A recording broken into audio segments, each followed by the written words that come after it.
Hello and welcome back to Let's Play Pillars of Eternity with me, Bring It On. Let's go.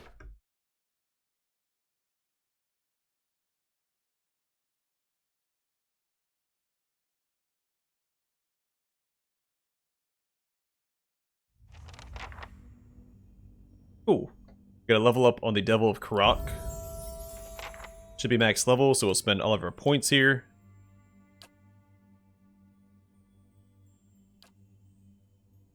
We'll grab one-handed style. While wielding a single one-handed melee weapon, some of the attacker's hits are converted to crits.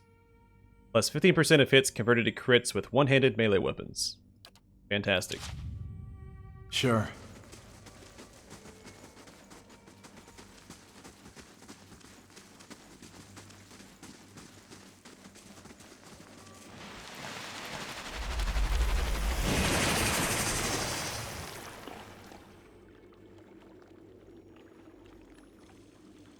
Columns of water rise up from the pool in front of you, shifting and writhing, whipping air around them in a vortex. This can only be Ondra's hair, appearing before you at a fraction of the size typically reported by mariners unfortunate enough to encounter them on the high seas. You have done well to have come so far. I confess I was not certain you would make it, but I do not wish to give false hope. The greater challenge remains in front of you. I didn't expect it to be easy. Running through the core of this rock is a large growth of crystal. You will know it when you see it. A blow to the crystal would reverberate through the walls of this place. Strike it enough and the entire structure would crumble. The eyeless would be buried. Of course, it would take a person years to cause enough damage. But not with the help of the eyeless. Then you know what must be done. Strike the crystal with Obsidian's hammer. The eyeless will wake and come to its call. Join in striking the crystal. They will cluster together and bury themselves. I have realized it is best that they should be ended, for within each of them is a small piece of Obsidian himself. Upon their deaths, those fragments and the memories they contain will be safely dispersed. I had not considered the dangers of allowing them to persist, until a watcher appeared at my abbey. What aren't you telling me? A single strike upon the crystal will not be enough. The eyeless respond only as long as the hammer rings. You will need to remain until their work is complete, wielding the hammer until the walls come crumbling down. If the eyeless won't stop until I am dead, I might as well return the favor. It is a difficult thing to accept that one's dying day has already been marked. It is good that you have no illusions about your own. The eyeless cannot be reasoned with or fled from. One day not far from now, they would kill you and level the Deerwood. You have seen what they will do. This is the way you can stop them. And the truth is that you are marked by the eyeless for a reason. It would be better for all if the things you have seen were forgotten. Ain't that convenient? A clean slate for us and the world. Maybe that's not such a bad thing. The watery columns drop all at once back into the pool, sending up a small splash. The pool settles, and looking down into it, you see only the faces of you and your companions, alone and condemned.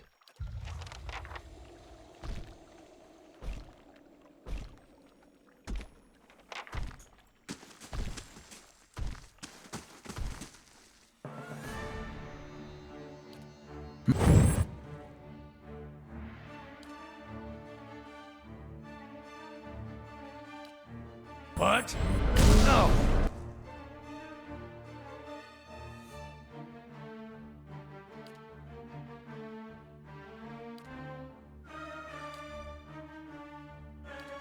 Almost had it. That did.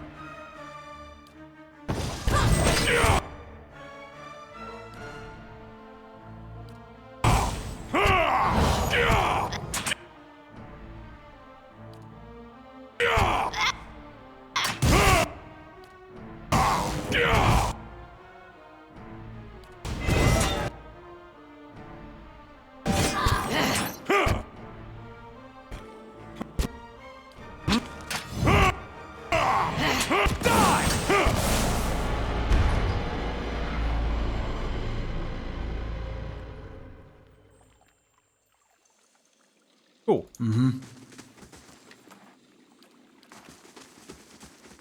After our main character got kicked there, we didn't take any more damage.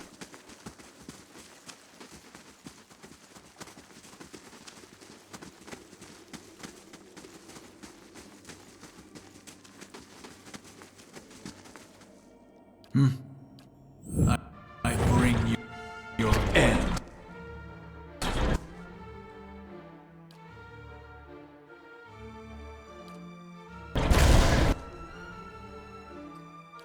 Alright, that's a lot of damage on Devil of Croc. We'll try to keep her alive if we can. Let's go.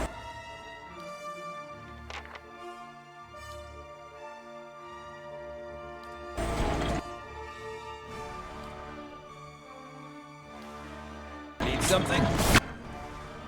Let's go.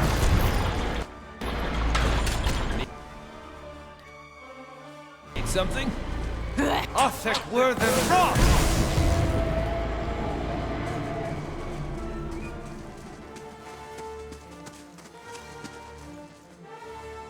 If it wasn't for this guy poking the Devil of Croc across the chasm, it's been a very clean fight.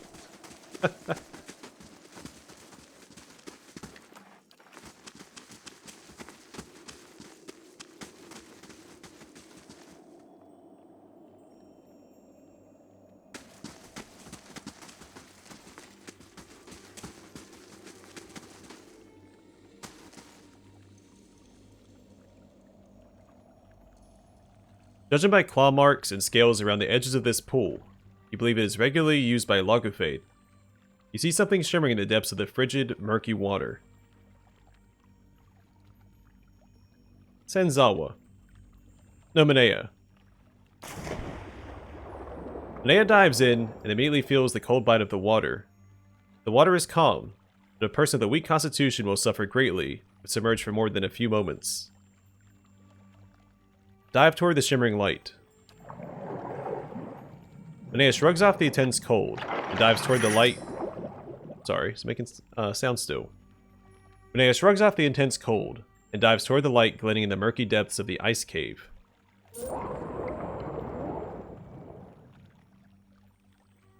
Minea quickly recovers a cache of Logophaid's treasures, including a variety of coins and a set of surprisingly well-preserved plate greaves. Unfortunately, the disturbance of the horde was observed by a pack of Logophaid that are swimming over to investigate. Hiding from the Logophaid will be difficult, but attempting to outswim them would require phenomenal athletic ability. Well, she doesn't have any stealth, she does have a fair bit of athletics. Swim to the surface as fast as possible.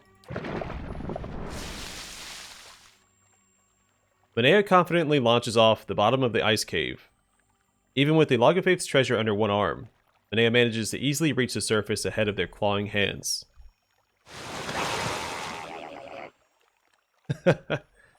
Moments later, furious Logophaid erupt from the pool.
Fear no one!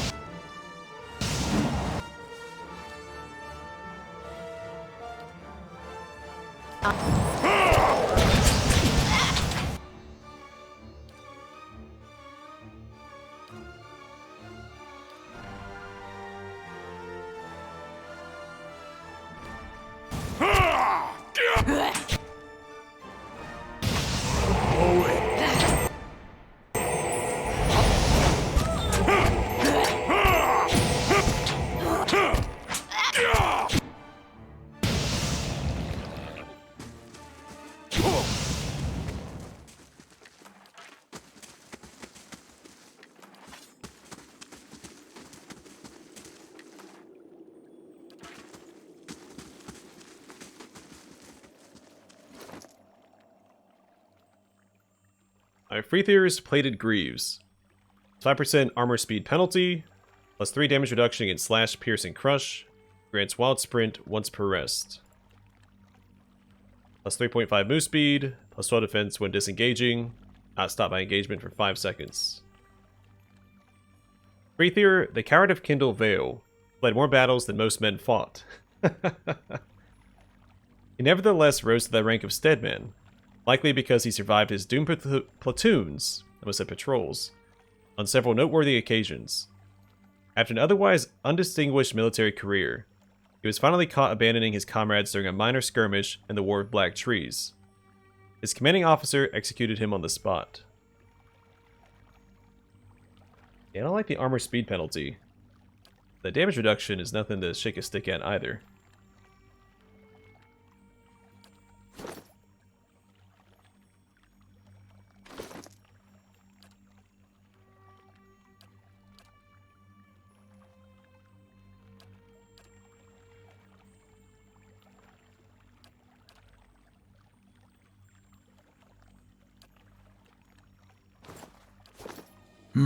We'll save it for later.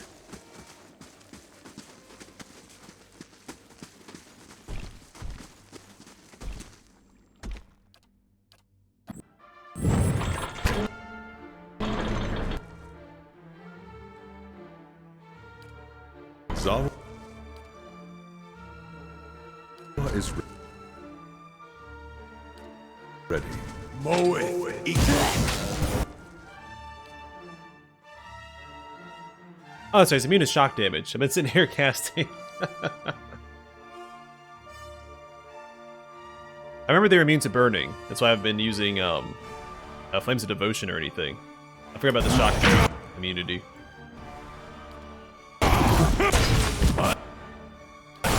Moeth Ixi Ana!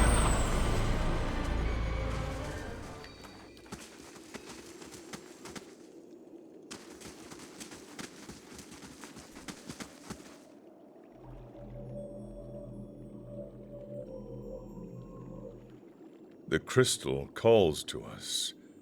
You can hear it singing our ends. Not a sound. And you guys don't have to stick around. Only one person can wield the hammer. There's a reason for everybody to perish here. The ridge overlooks a broad chamber half flooded with lake water. You could crawl down this way, but it looks too steep and slick to climb back up. That's the only way to go down, isn't it?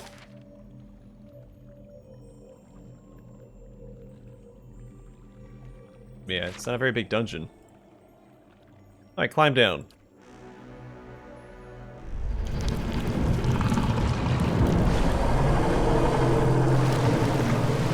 What's up, buddy? Look at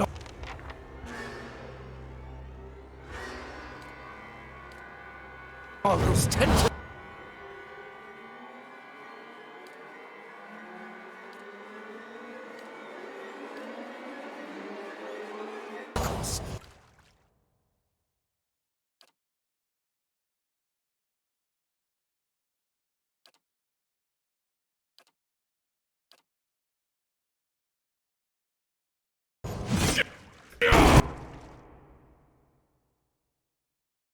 I should have expected a boss fight, but for some reason I wasn't. Let's go.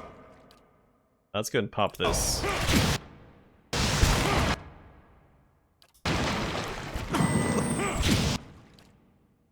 Alright, get to work, Paladin. These guys should be fine back here.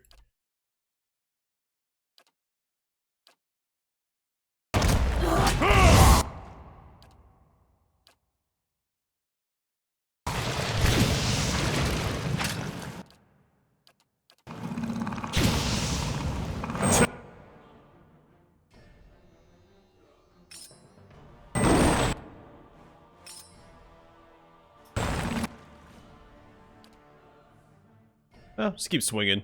We should be fine. In fact...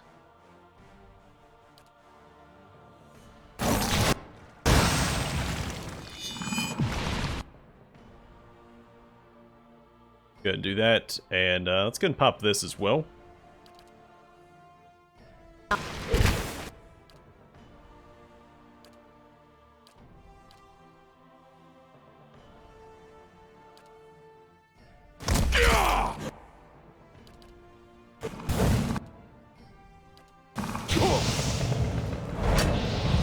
pretty sure my paladin is going to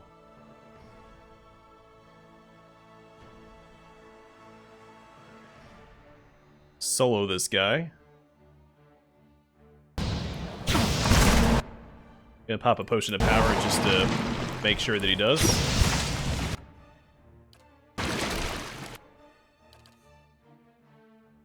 Oh crap. Oh, that's not good.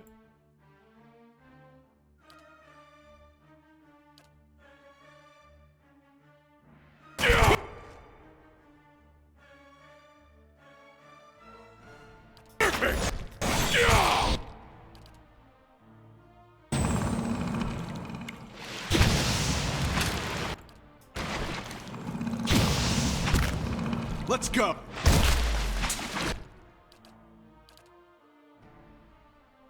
Alright, Haravius is down. That was expected. See if we can pick him back up. If not, probably not the end of the world. Also might be.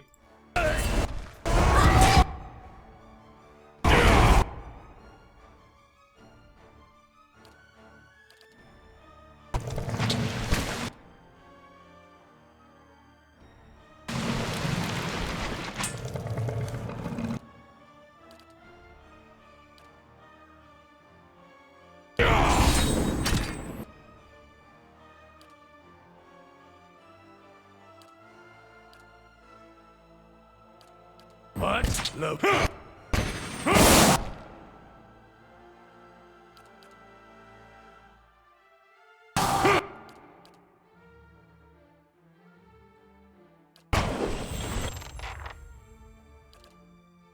Alright, let's get back here and take care of these guys.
That didn't work.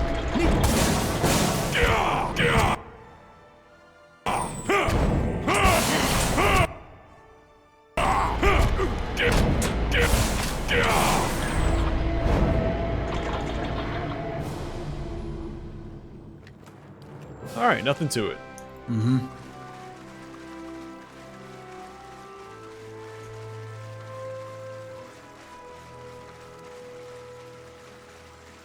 Yeah, let my guard down because I assume this water is so deep that we'd have to swim through it.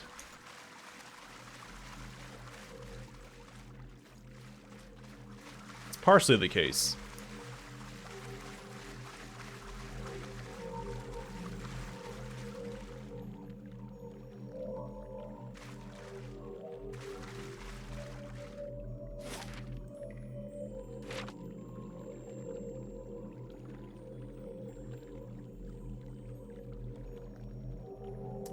Weird. Afraid the game is going to crash for a second. An enormous crystal juts from the wall like a spearhead protruding from a wound. An army of reflections stares back at you from the crystal's perfect facets.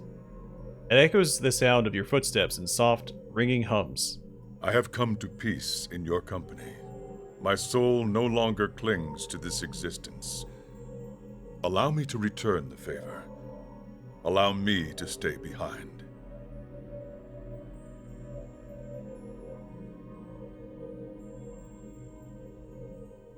Someone will have to take up Abaddon's hammer and strike the crystal. Ondra warned that whoever does so will be buried in this place with the Eyeless. Whom do you choose?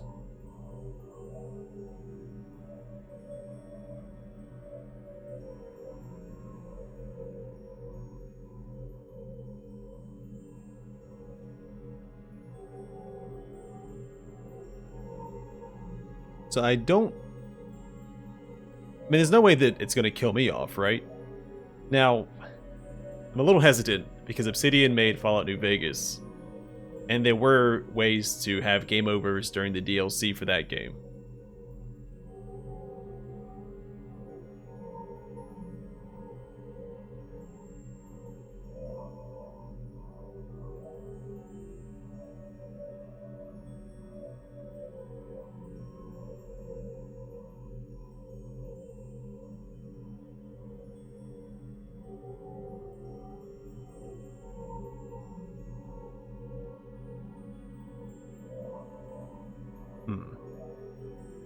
I mean, I'm gonna stay behind myself, I guess? I mean, Zawa's volunteering to do it.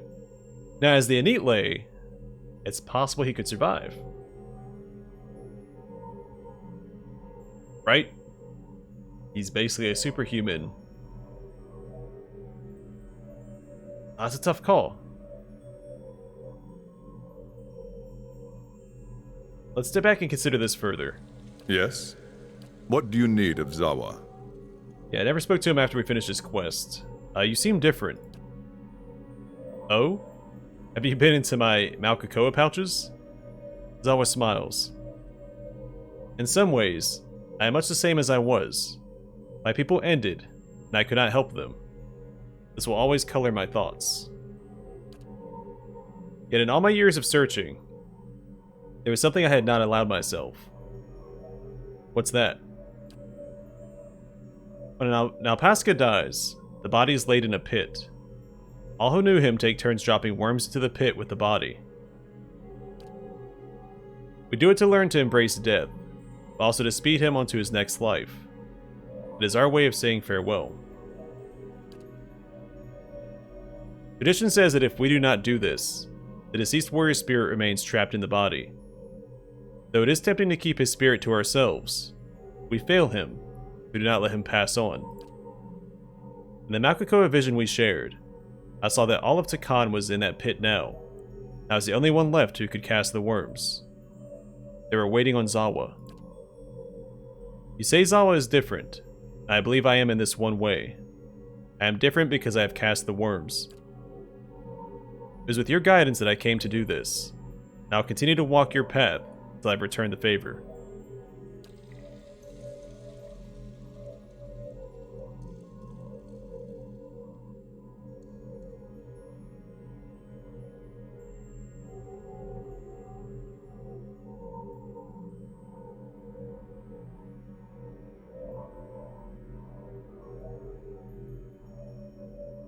I have come to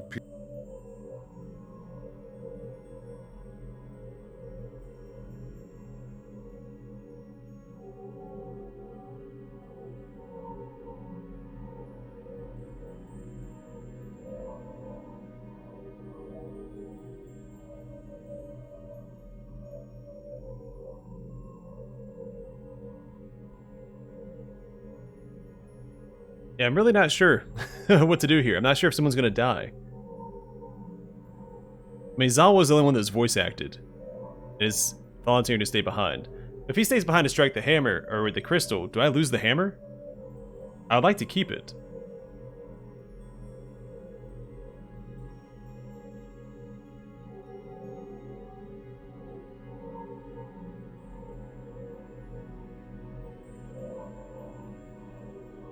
Ah, this is frustrating. I don't want to lose the hammer.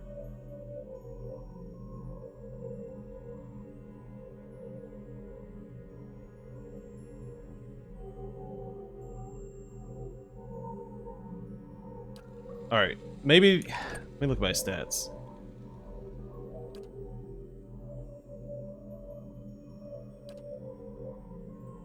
I mean, look at the stats. Maybe Zawa or Manea? I think Zawa's better equipped for it. We're gonna pick Zawa, because he's voice acted here. I have come to I think he's gonna be okay. So, Zawa, you're up, man. All is silent as you approach Zawa. I did not think I would be given another chance to protect my people. I am honored to do this for you.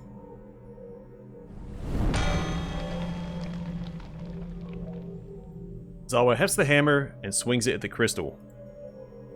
A perfect, clear tone rings through the air and resonates through your teeth. Seconds later, ripples shiver through the water.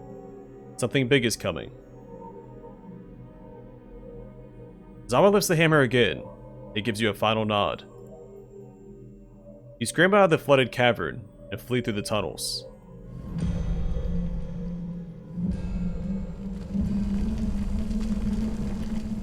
Zawa continues hammering at the crystal, each strike magnifying the last. The echoes build into physical tremors.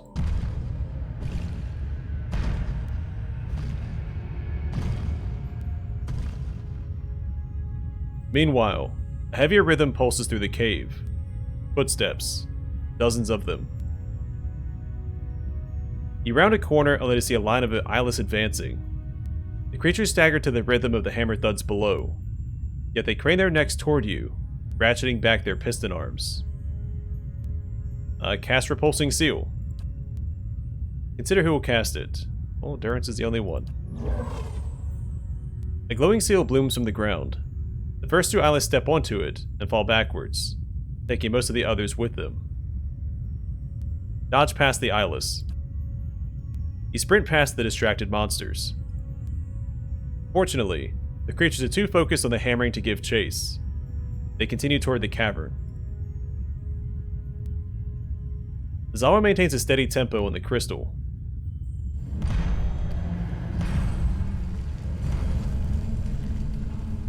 Eyeless gather in the cavern, where they batter the walls in time with the hammer's rhythmic blows. The ground shakes. Falling rocks and shattering crystals splash to the ground. You flee through through dark, rumbling corridors. More spellbound eyeless shamble along, but they are too entranced by the swelling cadence to take more than an idle swipe at you. The tunnel narrows. Light filters through ahead. The exit must be around the next bend.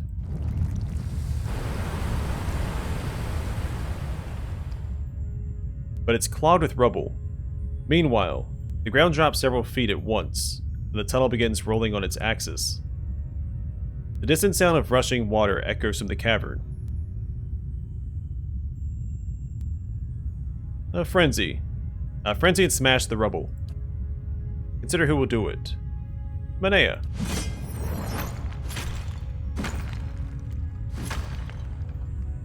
Fury descends and fills Manea's body with desperate, violent strength. Manea bashes a path through the rubble.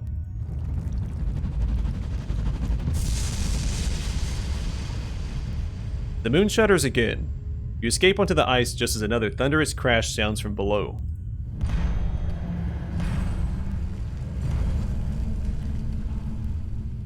Eyeless continue pouring into the cavern from every visible tunnel and crevice. Zawa's ears ring at the ever-growing cacophony of smashing rock and shattering crystal. Meanwhile, the water level is rising.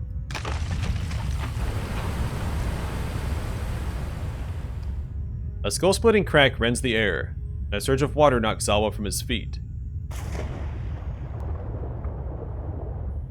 The entire cavern rotates, plunging Zawa into a freezing soup of jagged metal, torn flesh, and stone.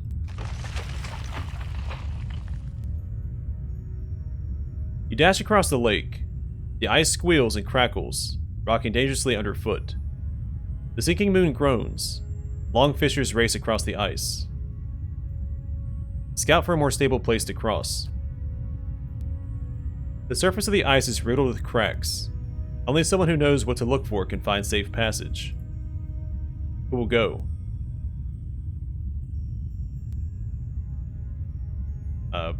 Ravius?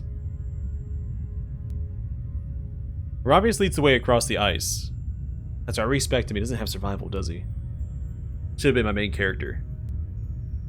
All seems well until the party is halfway to shore. The ice breaks without warning, dumping you into the freezing lake. You climb out, numb and trembling.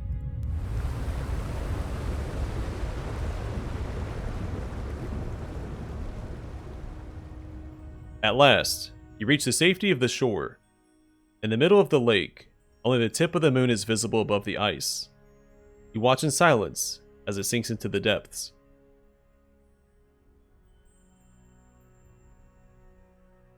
Well, that is quite the constitution check. So him or Mineo could have done it. They both had 19 constitution. Azawa fights through the wreckage of the crumbling moon, feeling the cold only distantly. It's a draining process. Azawa's limber muscles and mighty lungs are up to the task. Azawa finds the ghostly light of the surface and swims towards it. At last, Zawa reaches the shallows.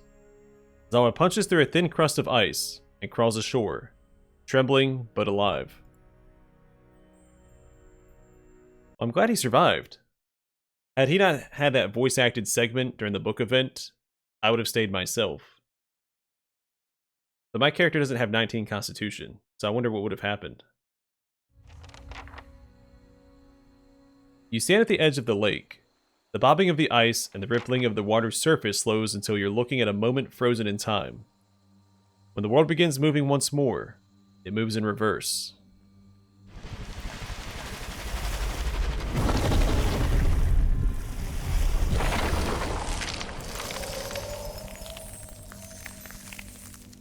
The surface of the water churns and roils like it's about to spew something up, and it does. The fragment of Aoni Brother rises, unbroken. Ice reforms across the surface of the lake, spreading in long, freezing fingers. Eyelets file out of the moon fragment and onto the ice. They wind around the moon in an ever-widening spiral. They stop as the head of their line reaches you.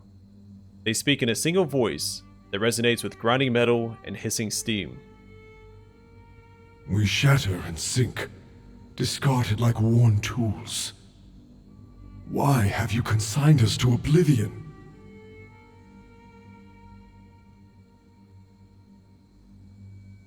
You would have destroyed Cadnua, Durgan's battery, and more.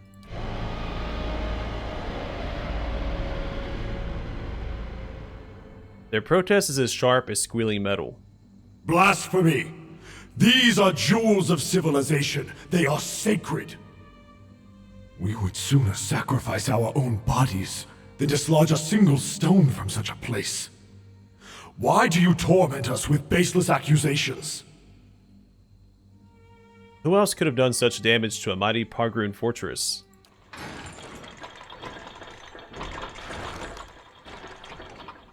The eyeless are still. You hear their gears whir as their collective spirit ponders this. Then we were betrayed.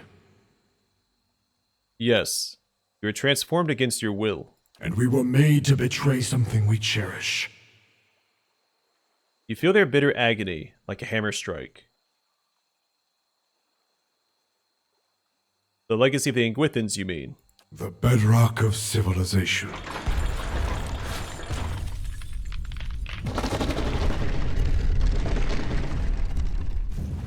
Suddenly, they attack the ice beneath them, slicing and shattering it with mighty swings from their iron arms. And where the ice breaks, ancient towers rise, blotting out the blue sky and white peaks. Ondra wanted Ingwithan civilization forgotten. Better for her tides to ebb and her seas to dry up than to cover a single stone the Ingwithans laid. The ice shakes with the fury of the eyeless. Each culture builds on the bones of the last. Yet many only look up at where they would go, never down at the foundations that bear them. Like a mason who builds a listing tower. The remaining ice sheet cracks and groans. What peril do they inflict on their progeny? And what dishonor on their forebears? You hear the strain of crumbling stone and the voice of the eyeless. You think it unwise to forget the past. It is unwise to douse a lamp in darkness, to cut the legs from a table. This forgetting is suicide, heresy. Every advance in the crafts and institutions of Kith was forged by skill and sacrifice. You feel these words, and the anger behind them, in your bones. A people cut off from their history will wither, and they deserve no less. Then what do you suggest? To pull the blinders from the eyes of gods and Kith. That is why we must return to ourself, and restore Abidan.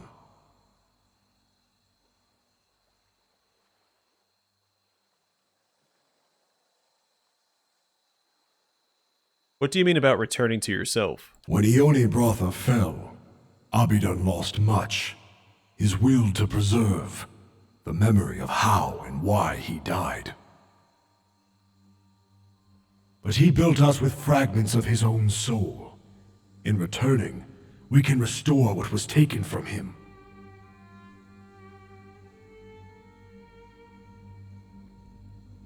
Perhaps Abaddon was meant to forget his past. Some knowledge... No.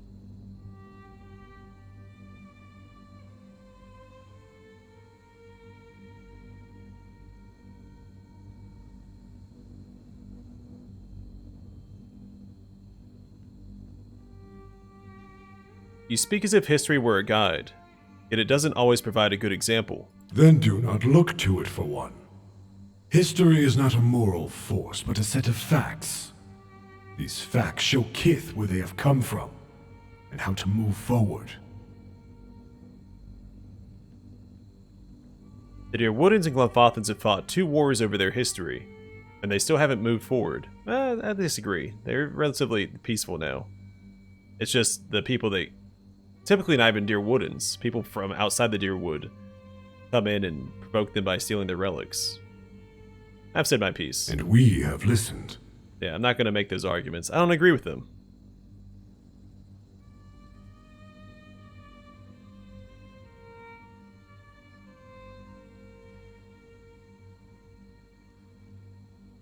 Yeah, I like option 5. I'm not going to argue against it.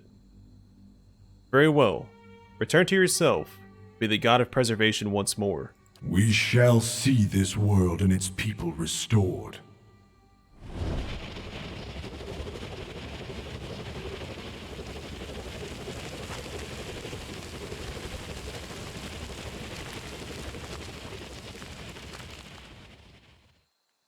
A great wind shoves at your back. Your ears pop, and you feel for a moment as if all of the air is being sucked from the sky. Suddenly, it ends. You're standing in the snow, looking over Charon's scar. The Eyeless disappeared beneath the lake, their bond to Ondra finally severed. With this threat ended, hope returned to the White March. Hunters returned to the wildernesses, and travelers to the roads. Tales of the Watcher's bravery replaced stories of monsters in the woods. The villagers of Stalwart busied their hands with work and their tongues with song, eager to seize on the promise of peace.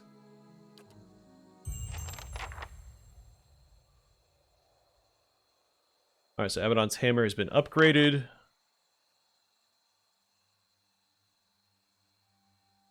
Oh, got rid of all the bonuses against the Eyeless because they're gone. That's awesome. The Ring of the Ancient Forge, we have the AoE stun.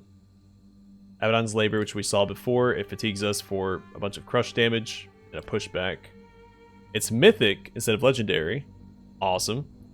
Grants Abaddon's power on critical hit. Only vessels will be knocked prone. And grants Echo of the Maker. Against vessels, they're frightened for 3 seconds. But it's a passive. Cool. Oh, that's fantastic. Okay, I'm going to call it here. Next episode, we'll go back to Stalwart. Tell them the good news, rest up, and head back to the Deerwood. This still isn't done. It's fine. But for now, thanks for watching. Hope to see you guys in the next one.